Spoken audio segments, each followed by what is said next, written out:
Hey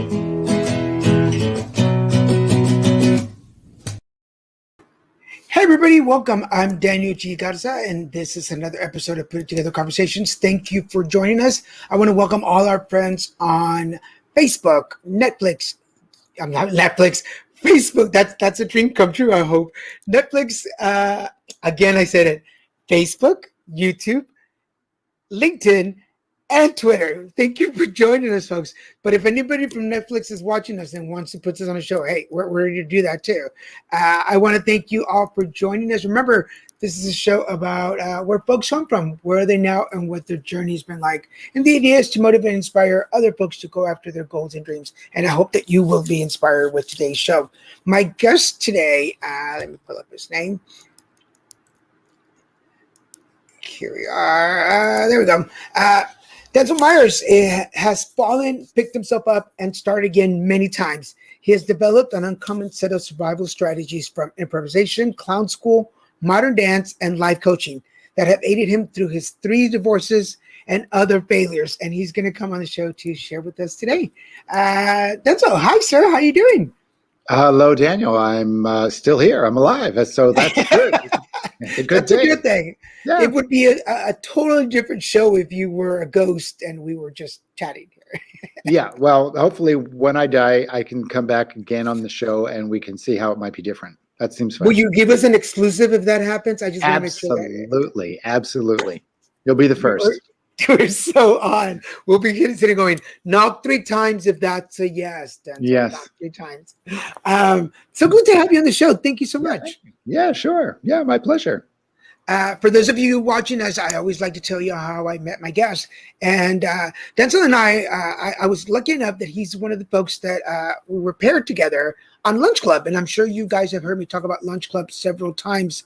It's an app that you join. You put your profile, and then you can ask them to randomly select people for you to meet and talk to.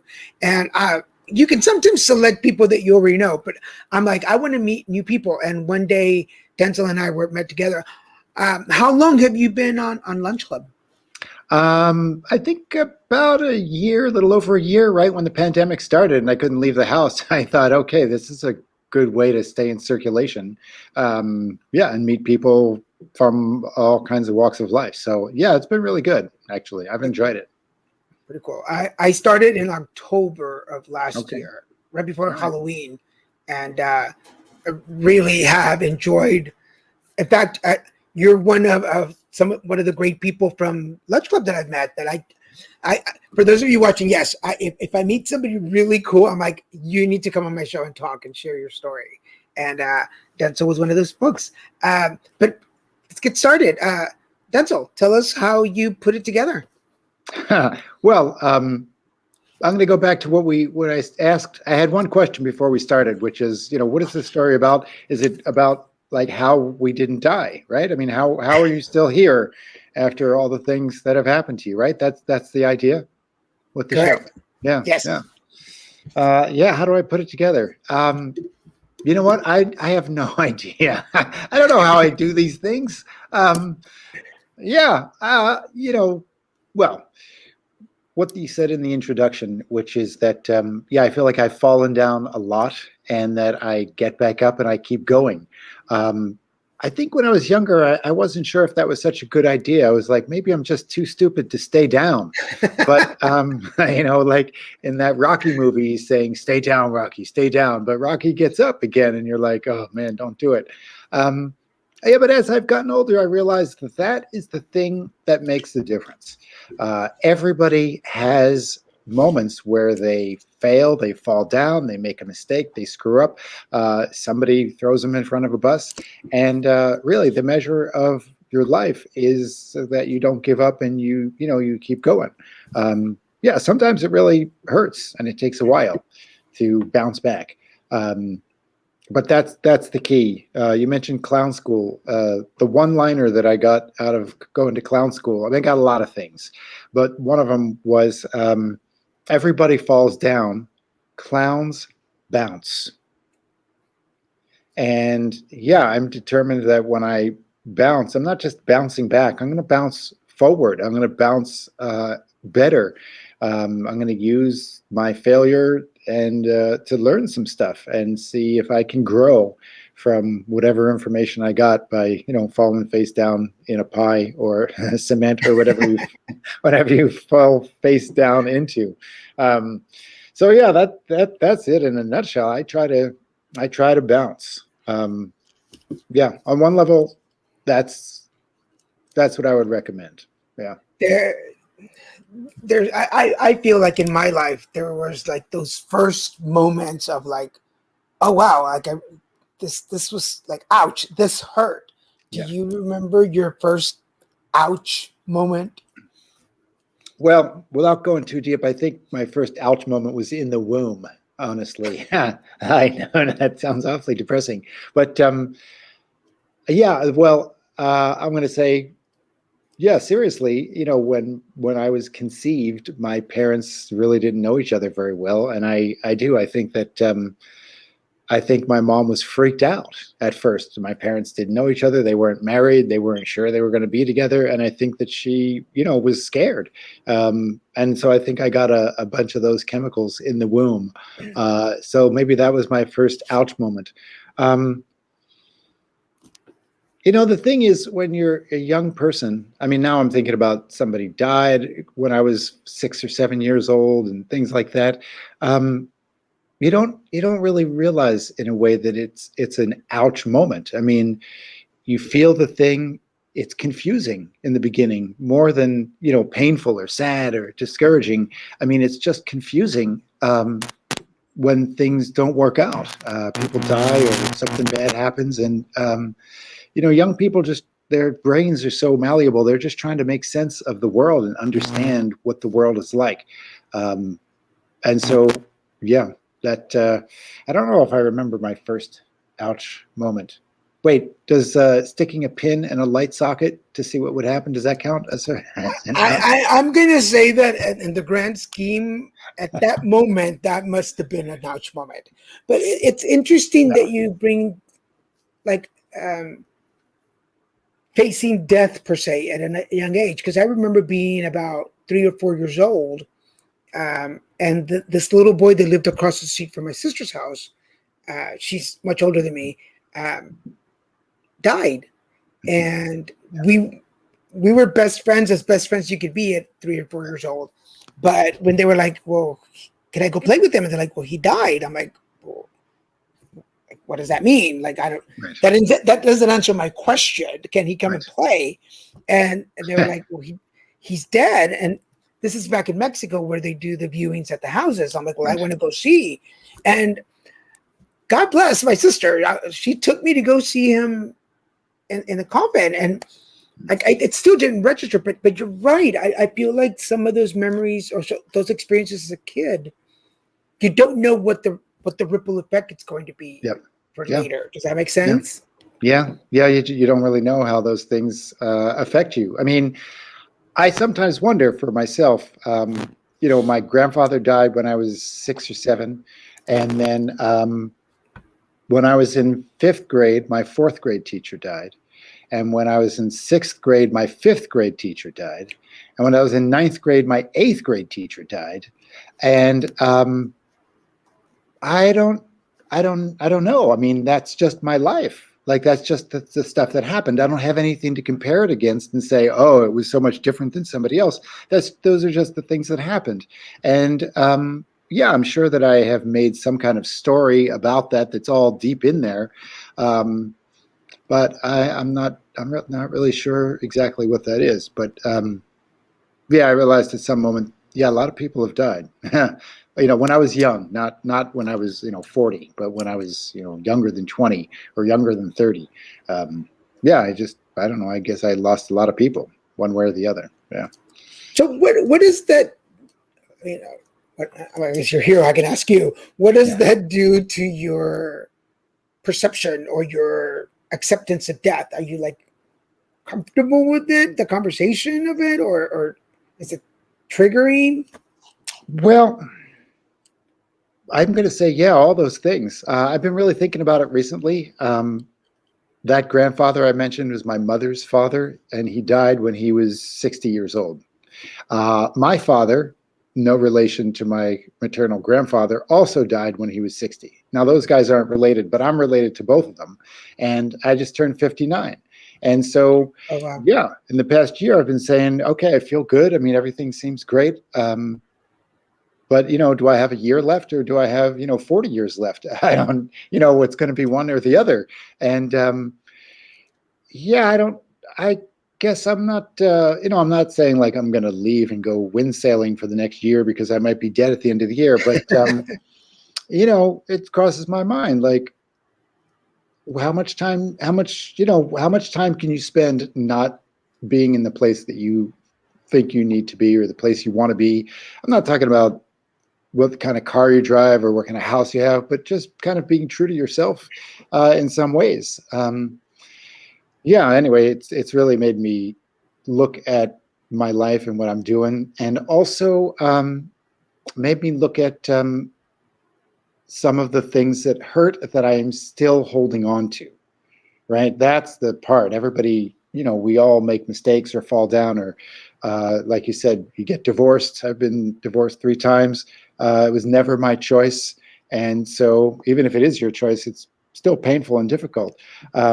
But it's tempting to hold on to that stuff and have it continue to run you. And yeah, I've been really challenging myself in this past year, especially, to let that stuff go and not be tethered by things in the past that didn't work. Yeah. It's so tempting. I mean, it is tempting to hold on to uncomfortable situations in our lives as a wall to keep people away, to keep ourselves protected, whatever your look is.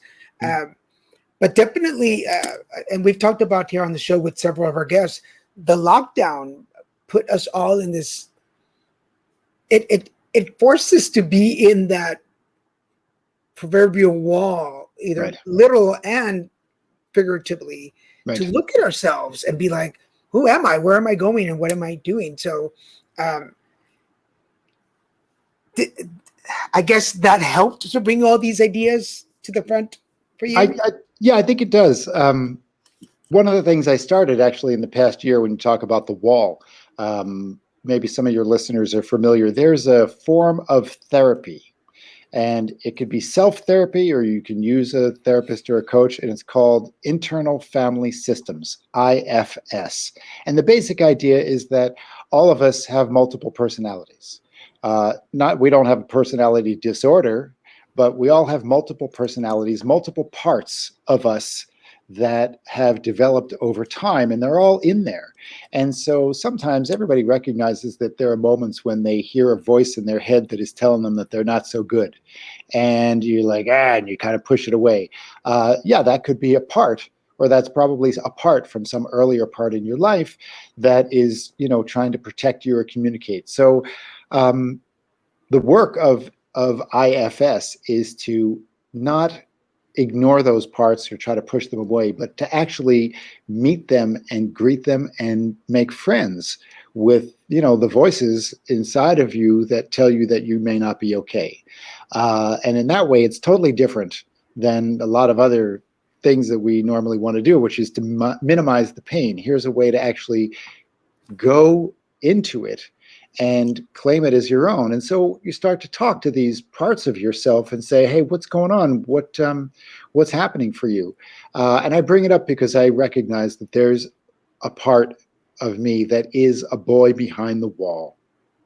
And he is behind this wall, and he's kind of cold, and he's wet, and he's hungry, and he's lonely. But he believes that the world outside the wall is way more dangerous. And so what he always tells me to do is to isolate and become a hermit, and to be careful and to stay away from people. And, if I listened to him, which at certain moments of my life when I was depressed or after a breakup, I did that. Yes, it's safer.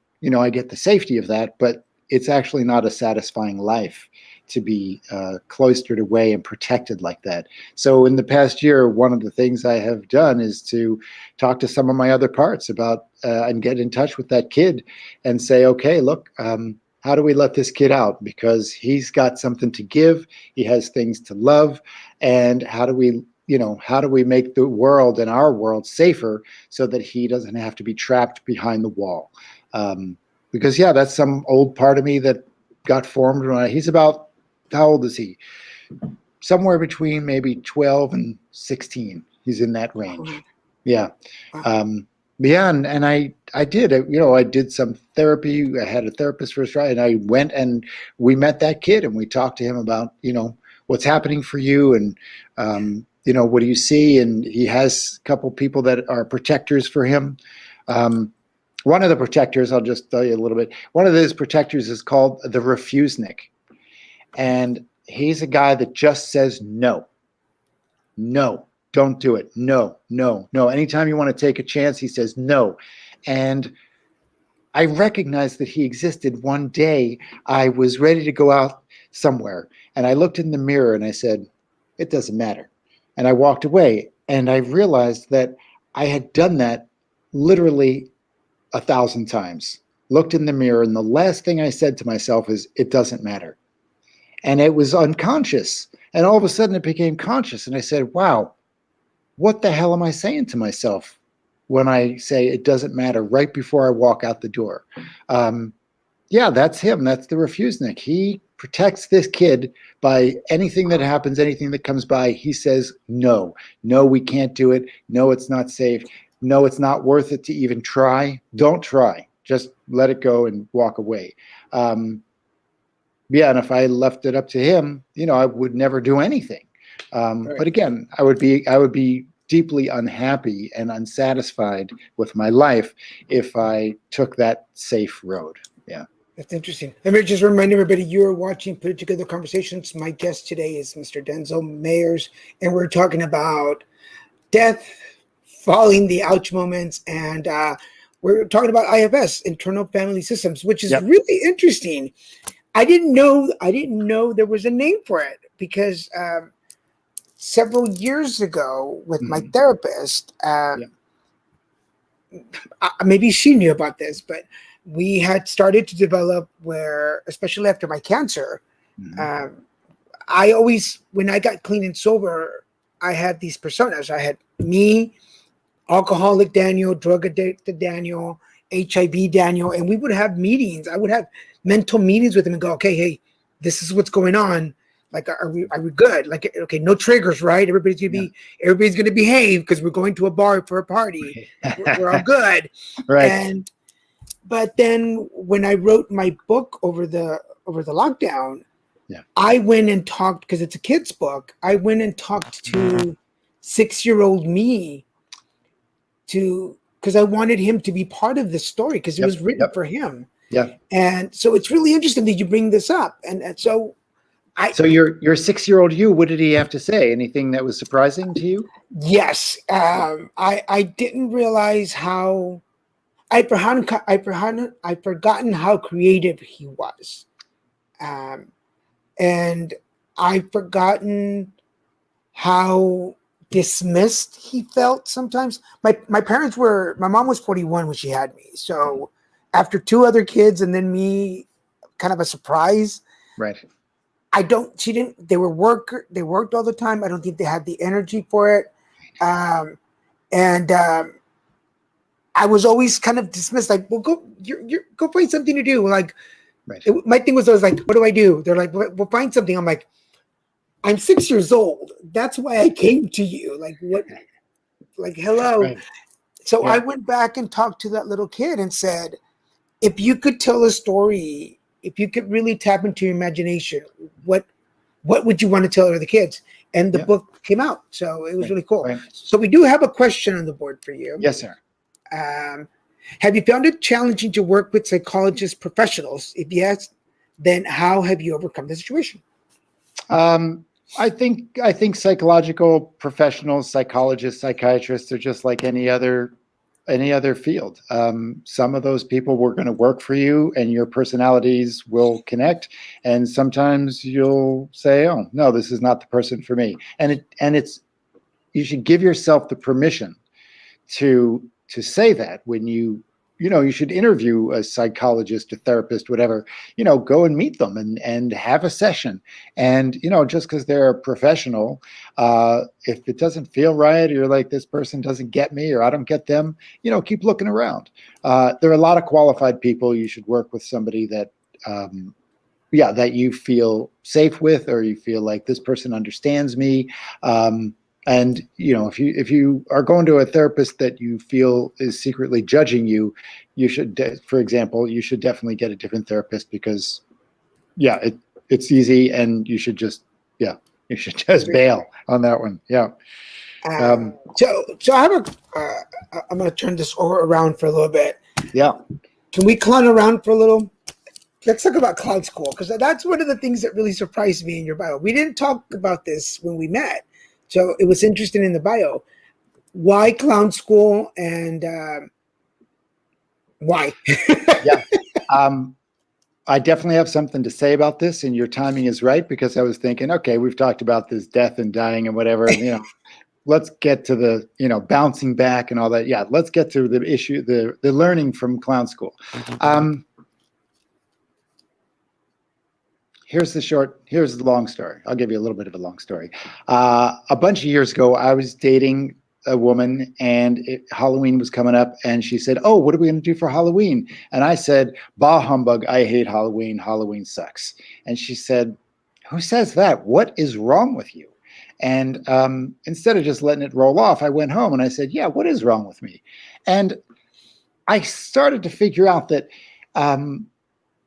psychologically, deep in there, I was afraid of Halloween. Because even though it seems like the costumes mask something, some part of me felt that when I put on a costume, a part was revealed instead of hidden.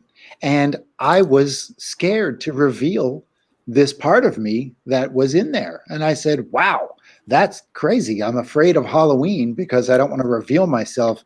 That doesn't make any sense at all. So, of course, when I brought it into the light, boosh, it totally changed. And over the next couple of years, I went to some parties and events, and these creatures started to come out of me, like costumes and clown faces and stuff that I never had done before, had no training, and didn't even know what was happening. Like I was channeling some part of me now really wanted to be seen.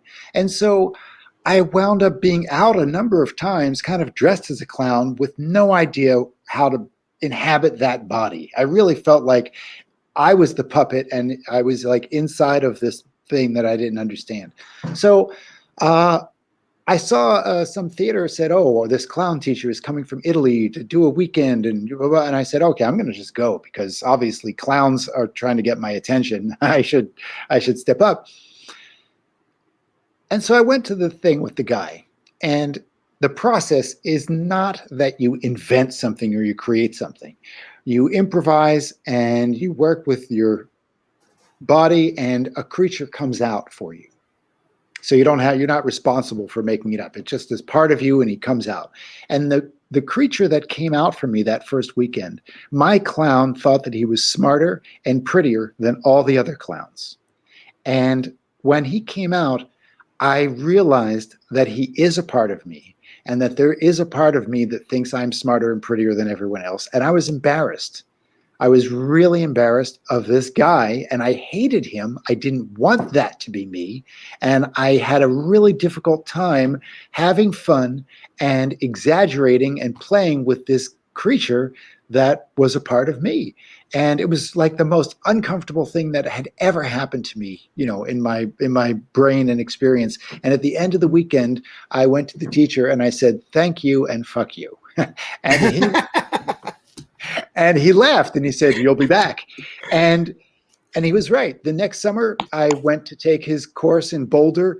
It is 4 weeks of 40 hours a week, 6 days a week, 40 hours or more of clowning.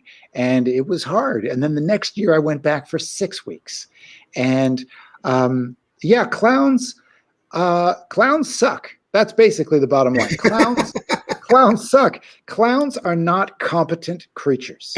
And almost every place in our lives, we are asked to be competent, to know how to do things, to get things right, to be nice, to be gentle, to be kind, to be smart. And clowns are the opposite of that. They're selfish, they're clumsy, they're stupid, they're arrogant, and it's really challenging to be in a program where you are aiming for that, right? We all have those parts of us, but we keep them hidden. And the work of clown school is to take the worst parts of you, the parts that you're probably embarrassed about and that you keep hidden so other people will love you, and to let those be seen and put them right out there. And the more you do it, the more we love you.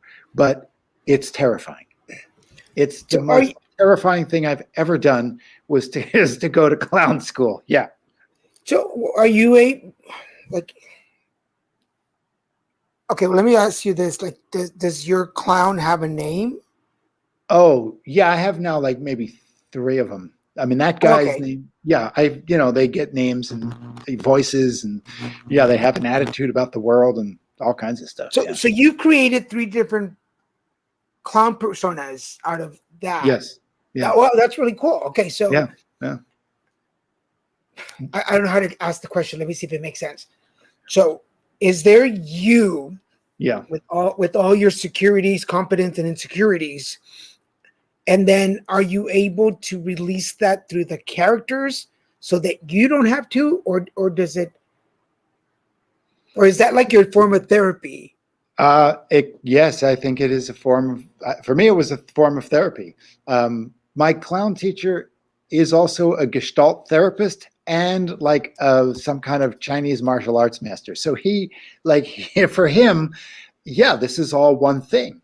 That guy that thought he was smarter and prettier than all the other clowns, yeah, that's part of me. And I know that. And there are times when I'm at a party or something, and I could tell that guy is the guy that's talking. And, I try to rein him in a little bit because he's arrogant. He's an asshole. Yeah. Let's call it what it is. Let's call it what it is. Yeah. There's another one of the creatures who is embittered. Like he's pathetic. You can see that he's embittered, but you see that something has really hurt his heart, and that he's really suffered a broken heart, and he's looking for love, and he has decided that it's not really anywhere to be found, and so he has kind of like mean things to say about pretty much everybody. Well, we did a show at the end of this was my first 4-week course with this guy came out. His name was Joshua Alvin, and I'm up at the microphone and I'm introducing other clown acts and I'm saying nasty things about them. You remember, you ever see The Gong Show in the 70s? Yeah, I don't know if you remember. Yeah.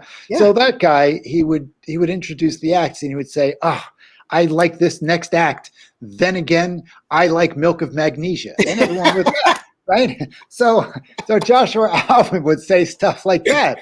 He would say like, oh, this is one of my favorite acts of all time. Then again, I like putting flypaper on my open eyelids.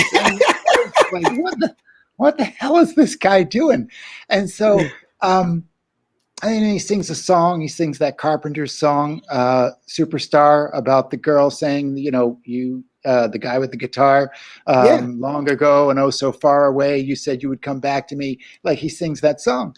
And afterwards, a woman came up from the audience and she said, I loved his negativity. I could listen to him, be negative about everything all day long, because people recognize themselves. Right? We all have these parts of us that are sometimes happy, sometimes scared, sometimes angry, but being not mentally ill, we manage all that stuff. And if you are a little more advanced, all that stuff is happening inside you and you can see it. And, part of therapy is actually bringing your consciousness to that. But when he gets up on stage and he just is a dick to everybody, even the people who are supposed to be his friends, the audience recognizes, oh, yeah, no, I know that guy. And he's doing something that I'm not allowed to do.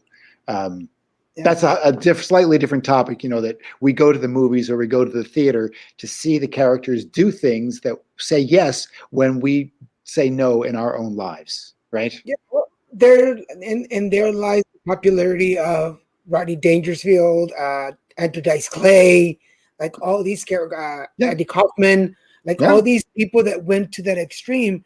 The reason they were so popular is because they did the things that, first of all, we wouldn't say because we have manners. The second is we wouldn't dare say it in front of people that know right. us. And probably the third reason is we would go to jail. But besides that, Besides uh, that, yeah, yeah, I mean, Andrew Dice Clay was one of my favorite growing up because he would say all the raunchy things that I couldn't say yeah, at the office, and it right, was great. yeah. Uh, Don Rickles also. I mean, he's a guy that was, a different era. Some people may remember him, but he was an insult comic. Like that, Don Rickles, that was his thing. He would come out, he insulted Frank Sinatra, he insulted Johnny Carson. I mean, and they would laugh hilariously. There's a role for that, right? I mean, in well, I'm getting a little bit off subject, but I'm going to tell you this anyway. In the medieval times, when you had a king and a castle and queens and all that stuff, and they always had a jester, the fool, and the fool was so dumb and low status, at the bottom of the barrel, that anything that he did, you would write it off as, oh, he's just an idiot. He doesn't know what he's talking about. He was the only guy who could insult the king. And the reason that the kings had those jesters around was not for their own entertainment, but the people of the place, the country, whatever it was, needed to see the king knock down a peg every once in a while. And so literally, like, if the fool does his job and knocks the king down a peg every once in a while, the king keeps his head for a longer time. And so it's actually like a form of release, social release, to have someone make fun of the powerful people. Because you're right, you can't do it and I can't do it, but that idiot, right? Andrew Dice Clay, yeah, he insulted everybody, but his character was not very smart. yeah, Right. And so, that's the balance. The dumbest person can be the one who insults the wealthiest or the highest status person, and the audience loves it, and it just dissipates some of the social tension. Anyway, that's a way that clowns have benefited history. yeah.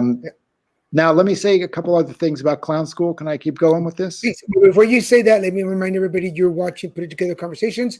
My guest today is Denzil Meyers, and we are talking about clown school, saying things that are inappropriate and getting away with it when you're the fool.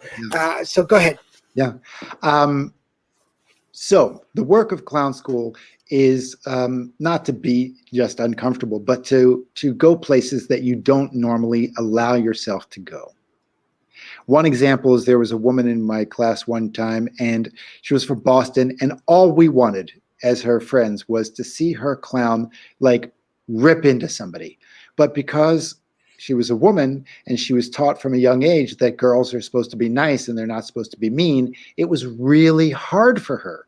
And so sometimes literally she would be up on stage crying because, the teacher was saying, like, abuse that guy right there. And she had such a hard time doing it that, she was weeping, fighting the part of her that had been conditioned to always be a nice girl. And she was like 32, and you would be like, hey, what's the problem? But it was deep in there, and maybe she didn't really ever know how deep it was in there. So these are the things that happen in clown school. And once you start to realize that this is what you're playing with, now you start to aim for something different. And this, to me, you said I'm a life coach, and yes, I am a life coach. And sometimes life coaches, you think, oh, what are your goals in life? And what do you want to be when you grow up and stuff like that? And I guess that's okay. But that's not the kind of life coach I am. The kind of life coaching that I do gets people to aim for things that are outside what they know. So you may have heard this kind of a cliche interview question on a job interview. They say, well, young man, where do you see yourself in 5 years? Well, my answer is someplace I can't imagine today. Because if I am 5 years in the future, someplace that I imagine today, that's too small. I want to blow that out. I want to crack that open.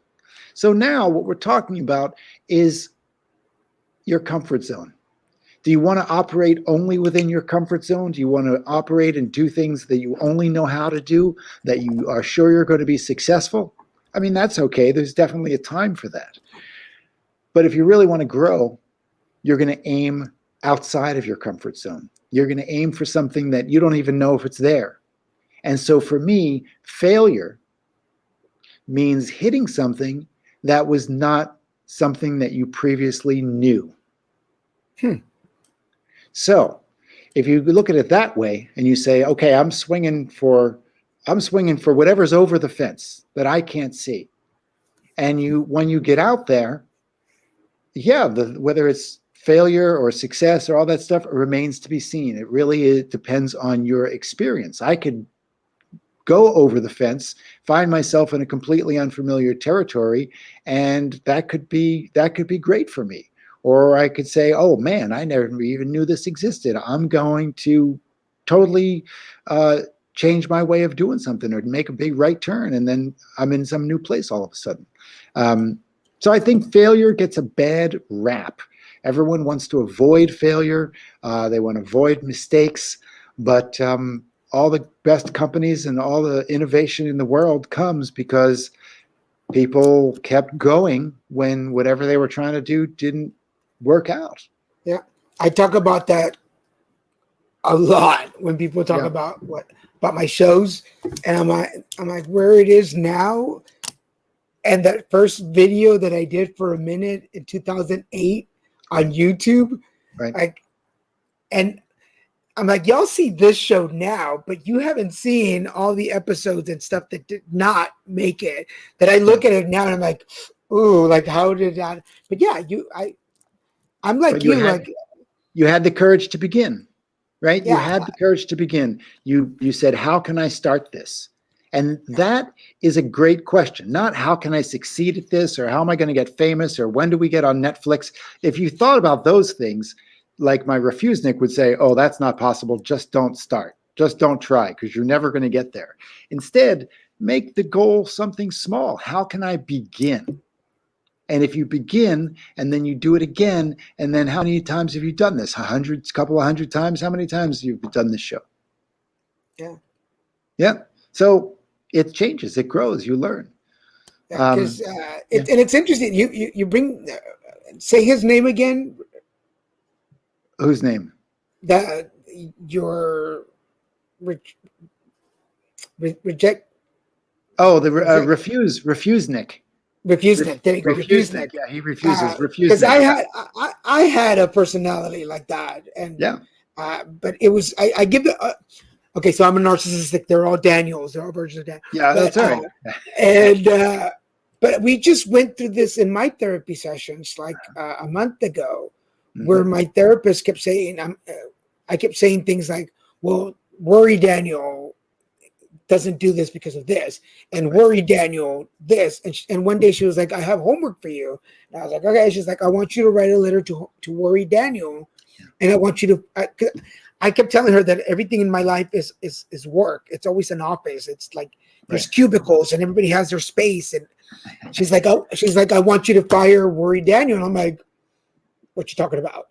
Like, I can't fire him. Like he's a part of me. And she's like, okay, well, how can we minimize his position within your company? And I was like, well, I don't know. So I finally wrote a letter, and I demoted him. I'm like, you've been full-time for a long time, but I think now you're going to go down to part-time and on a needed basis. So you're not allowed to come to the office anymore. I'll let you know. But I did have to, and you're talking about being like appreciative of it. I had to thank him because he was cautious. He was the worry part of me that was like, hey, did we really want to do that? And that's when he comes into play. Whenever I need to make a big decision now, I'll call on him and go, okay, I need you to worry a little bit and give me Like, give me the facts. Like, what do I really have to pay attention to? What do I need to be concerned about and not afraid of? Right. To move this forward. Does that make sense? Yeah, totally. Well, you have a good therapist. I mean, I'm going to say that because all the parts of that actually make sense to me. Yes, you're right. Worry Daniel is not your enemy. He's part of you that is trying to protect you. And whenever he got formed, it was an unsafe moment in your life. And he was formed to worry. That was his job. That was his job description. Prevent us from getting harmed. Now, but he's not in charge. You, the person who's here right now, is the person who's in charge. And so now you're doing the right thing. When you have something going on, you call him and you say, okay, Worry Daniel, what's happening for you and what are all the dangers? And just tell me what they are. And then I'll make the decision. But I want your input. And thank you for protecting us all this time. That is a great example of how you can take some part of you that you might judge and say that's bad and it's holding me back, but if you recognize that this part of you is trying to help you and it is a part of you and that it has some wisdom, even if you now think that wisdom is limited, that's a good therapist. He or she is really helping you out. So that's she is pretty awesome. Okay, we have another question on the board for you. Okay. It's pretty long. It says, Denzil, how would you recommend for younger parents to inform their children and themselves that it's okay to fail and that one can learn great more from failing rather than succeeding? Oh, that's a pretty good question. That's a really good question. What would you say to parents? Well, what we're talking about is to emphasize the process, the practice, and the experience more than the result, right? So kids are always building things, drawing stuff with crayons, maybe playing on a sports team. So yeah, when your 5-year-old kid draws something, you don't want to look at it and say, that doesn't look like an elephant at all. Because now the kid got the message that, oh, if it doesn't look like an elephant, it's not good enough and I shouldn't do it. So we're not saying like, okay, everybody gets a trophy for anything that they do. We're not talking about that. But kids will try stuff and it won't work. And there's a lot of societal pressure and all kinds of stuff to get everything right. But yeah, stick with the kid and say, okay, well, what happened? That's a great question. What happened? Let's go back. Let's look at it again. Don't worry about the end result. We'll set that aside for now. You tried to make this Lego thing and it didn't come out the way it looked on the box. Okay, let's go back and see what happened. What could we do differently this time? What could we try? Make it like that. Like these are just experiments. The stakes are low, right? What could we try next time that we wanted to do this that might give us a different result? And that, I think, is a way to get kids to experiment and explore, which is, I think, what we're talking about, instead of thinking that everything they do has to be about the finished product, the final thing. Because, once you get to be old enough, 12, 13, 15, whatever, to understand what's happening, all these lessons are all baked in. It's too late. You're already done for. But I think that's what parents can do. They can allow kids to experiment and explore and keep them focused on the exploration. And even if it works out, quote unquote, works out, you say, okay, next time let's try it a different way and see what happens. Make it safe to try a bunch of different ways, because that's the fun part. That's the learning. That's what it really should be about. Not the product, but the experimentation along the way. So that would be. I think it's a pretty cool thing. Yeah, because I know that my dad a lot of times was like, well, go try. Have you tried? No, well, go try. You don't know if you can do it unless. And I'd be like, well, I need help. How do you know you need help? You haven't even started. Right. And I'd be like, what does that mean? Now I know what that means. Right. Also, when I had a kid in the household, the 5, 6 years old, stuff like that, I would make mistakes. and have fun with them. Improvisation in an improvisation class, and I do this with corporate people. An exercise is everybody's standing around and you say, okay, what we're going to practice first is the circus bow. You notice like the people on the trampoline or the high wire or the swinging thing, whatever that's called, sometimes they miss and they fall into the net. But when they get off the net, what do? They say, hey, thank you very much. And they take a big bow. Even if they fell off the high wire or the trapeze, they say, thank you very much. And they take a bow. So I do this with corporate people where everybody takes a big bow and says, I messed up. I made a mistake. Thank you. And then they take a big bow. And, afterwards, it seems like such a simple thing, but you say, hey, what happened for you? What did you notice about yourself when we did that very simple exercise? And a lot of people are like, wow, that seemed really freaky to say I made a mistake or I messed up in front of all these other people, even though we're all doing it and it's not about anything. It still was freaky. And then to take a bow and say, thank you. I've never done that before. Never combined I made a mistake and taking a big bow. And right there, your brain starts to get rewired and you start to say like, wow, I have been indoctrinated that I'm not allowed to screw up. So when I had a kid in my household, I would sometimes mess things up on purpose. Trip over things, drop stuff. When something spills or something falls, it's like, hey, and you start clapping and the kid is like, okay, it's not a big deal. We'll just clean it up. No big deal. It's okay. Interesting enough, that is something that's very popular for people who work in restaurants. Oh, yeah. If you've worked in a restaurant, and this is how you can tell when you go out to eat, people who are eating who have worked in restaurants, because when a server or somebody in the kitchen drops a plate, we would always clap like, yeah, we weren't using that anyway, like bravo. Yeah. But that's a very restaurant industry thing that people will clap at you when you break something. Right. Because it eases the moment. It's like, hey, we don't have time. Let's keep going. And so when I've been out to eat with friends and I hear a server break something and I clap, they're like, what? I'm like, obviously you have never worked in a restaurant because that's very common to do. Right. So now when you say that, I think about a very important principle that which is accountability, right? Most of the time in our lives, what accountability means, if somebody makes a mistake, they get fired or we chop their head off, right? I mean, that happens all the time. Somebody makes a mistake, you have to be accountable, you're out of here. And that is like somebody makes a mistake, you throw them under the bus, and it's a separation. You cut them loose from the pack. What if accountability meant the opposite?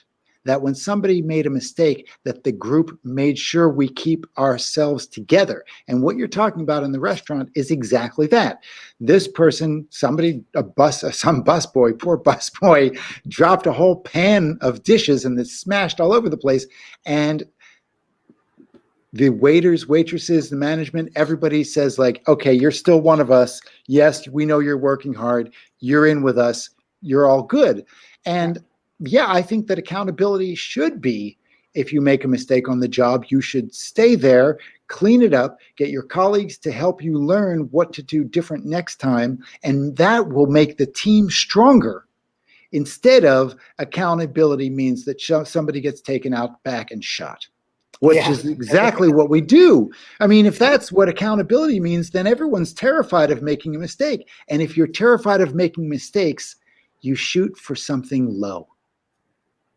This is why willingness to make mistakes and innovation or excellence are things that go together. Because, if you're terrified of making a mistake, you only drive at 35 miles an hour. Yeah, and then innovation doesn't really happen at 35 miles an hour. I mean, unless you're on a tricycle, and then you're really cooking. If you're on a big wheel, 35 miles an hour is really fast. Yeah.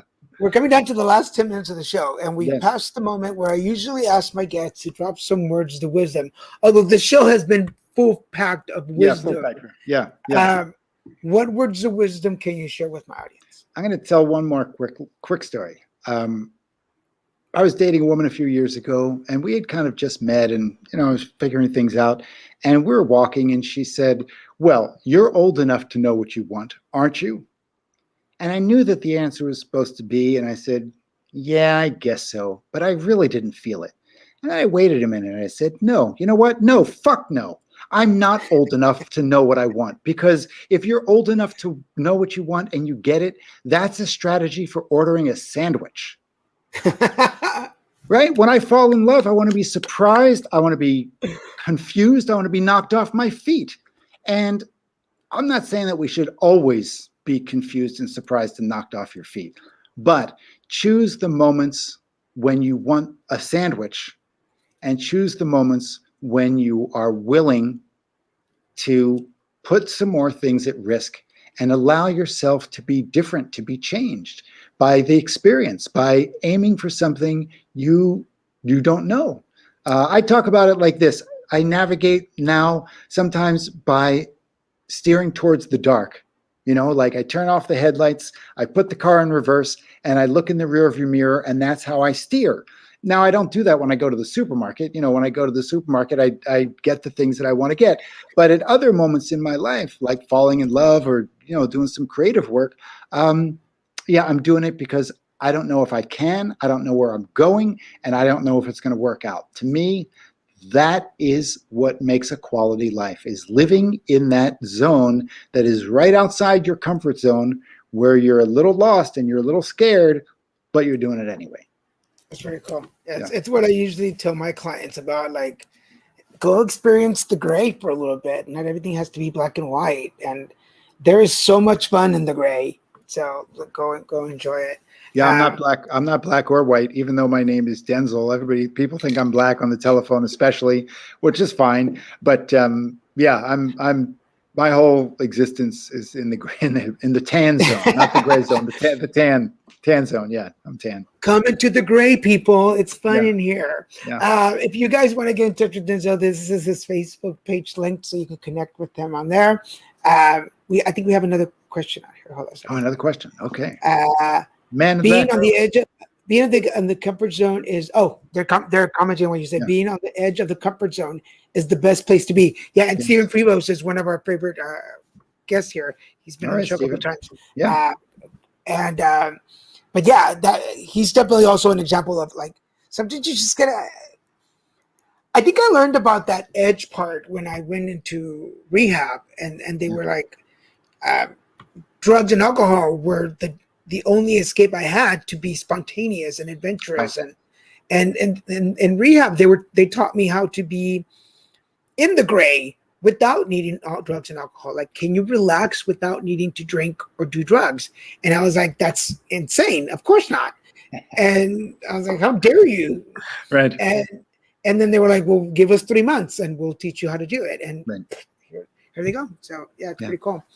Well, I mean, the last thing I want to ask before we go ahead. leave, because we didn't talk much about improvisation and modern dance, but I've always thought that when people tell me, it's like, I don't know how to improvise. I'm like, have you ever had a conversation with people? Everything we've been talking about has been improvisational, right? Doing what you know how to do is not improvisation. Doing something that you're not sure how to do it. Yep. Okay. My headset went off for a second, but go ahead, repeat, you guys, what you were saying. No, I just said the best thing that I had said the whole time, but you didn't hear it. No, everything we've been talking about has been improvisational. If you do something you know how to do that you've done before, that is not improvisation. That is, like memorizing your lines like an actor and then saying the lines in a script. But if you're doing something that you're not sure how it's going to turn out, that's improvisation. And we improvise all day, every day, on the road, in the elevator, at work. We just don't realize it because it's so natural. Yeah, we don't know what's going to happen when you leave the house. And so, yeah, every conversation is the same. I listen to you and then I respond in the moment. Yeah. And that's improv. That's improv. Yeah. When people ask me about this show sometimes, especially like friends who are actors and stuff, they're like, what's the show about? I'm like, it's just a conversation. They're like, what do you mean? I'm like, improv. We're just going to improv a conversation. They're like, oh, okay, I get that. I'm like, okay, I don't understand. You have to make it more intellectual for them. Let me put it in a way that you understand it. We're going to shoot a scene for an hour, With no script. One camera. Yeah, one Yeah. camera. We're just going to keep going to see what comes out. Yeah. But before, let me, I lost my train of thought there for a second. My audio went off for a second. Yes. It disconnected and reconnected. So I was Yes. like, what was going on? Thank you so much. We're coming down to the last 5 minutes, but thank you so much for coming and chatting. I really do appreciate pleasure. your time. Yeah. Can I say one more thing? It'll be quick. Please, yes. The other topic, which you probably have dipped into that is exactly the same to me, is meditation. Meditation is a way to hang out at the edge, like you're, Stephen, hang out at the edge of your comfort zone. Everyone thinks that meditation is supposed to be all calm and peaceful. No, meditation is the place to get in touch with the parts that are uncomfortable. And instead of trying to fix them, just let them be there with you. And that's the growth, is not to use the drugs or alcohol or something to push the uncomfortable feelings away, but to let them be here in the moment with you. So yeah, these topics are all connected. Yeah. One of the things that I've been trying with some of my clients is in the meditation is we do a guided meditation, and I try to take them to those uncomfortable spots that they don't normally go to. Yeah. And they're like, well, I didn't know it was going to be tough. I'm like, well, sometimes you got to go there because you're coming to me and telling me you don't know how to relax. It's like, maybe because relaxation is in those uncomfortable spots that you need to make peace with, if that makes sense. Yeah, absolutely. I would love if one day you could bring one of your characters to the show and introduce us to them. Wow. Okay. Yeah. Okay. I can do that. I come in and we'll do 10 minutes of Joshua Alvin or one of these other guys. Yeah. Yeah, because I am all about somebody coming and being a smart ass on the show. Like, let me tell you, you're my ears perked when you said that. I'm like, oh, that would be an amazing show to have. Like, I would love to do that. Hold on, before we let you go, I think we have one more comment on. Oh, yes, Stephen was saying absolutely with you. Yes. No. All right, yes. Cool. We agreed with Stephen, and Stephen agreed back with us. See, that's that's good. Thank you so much for being on the show. Yes, it was such a pleasure. Yes. For everybody watching, our guest today has been Denzil Meyers, life coach, improvisation clown, and I say that with love. Modern dance. Check him out. Find him on his page. Send him a message. Let him know you watched him here. If you're looking for a life coach, go check him out. From the wisdom that has imparted on us today, I'm sure you know the type of life coach he would be, and I totally dig it. I'm going to put you in the green room for a second. Don't go away. I'm going to be back for you in just 1 minute. Okay. Thanks, Daniel. But thank you so much for being on the show. Yeah, thanks everybody for listening and watching. It's been great. So for everybody watching, remember, you can watch us all week long. Wednesdays, we have the Christian and Daniel show at 6 p.m. On Fridays, it's the Card Devo at 5. And on Saturdays with 2 shows at noon and 5. Today's show, you're like, what? It's 2 o'clock. I know. We had to reschedule because I had to work this morning. But we're at 2 and 5 o'clock, so make sure you check us out on all of the 4 channels, Facebook, Twitter, YouTube, and LinkedIn. Remember, you can comment. You can join the conversation. Make sure you check us out. All 3 shows are conversational, so you can be part of it. If you have not checked out my book, make sure you go check it out, The Grumpy Bunny and the Colors Game. It's out on all these 5 major outlets. Go check them out. Grumpy Bunny and the Colors Game is a book dedicated to children on guided meditation. They get to play with colors and use their imagination. But if you're an adult and you're like, hey, I don't know how to meditate, go check out Grumpy and the Colors Game, Grumpy Bunny and the Colors Game, and it's going to give you a good indication of how to get into it. I want to thank all of you for joining us. Thank you so much for being here. My name is Daniel G. Garza. This has been Put It Together Conversations, a show where we talk to folks about their lives, where they come from, where they are now, and what their journey's been like. And I hope that you are motivated and inspired by these conversations to go and follow your dreams and your goals. I thank you for being here. We will see you. Actually, there'll be another show. If you're here, join me at 5 o'clock today. Otherwise, you're watching this on replay. And we'll see you folks next week. Thank you.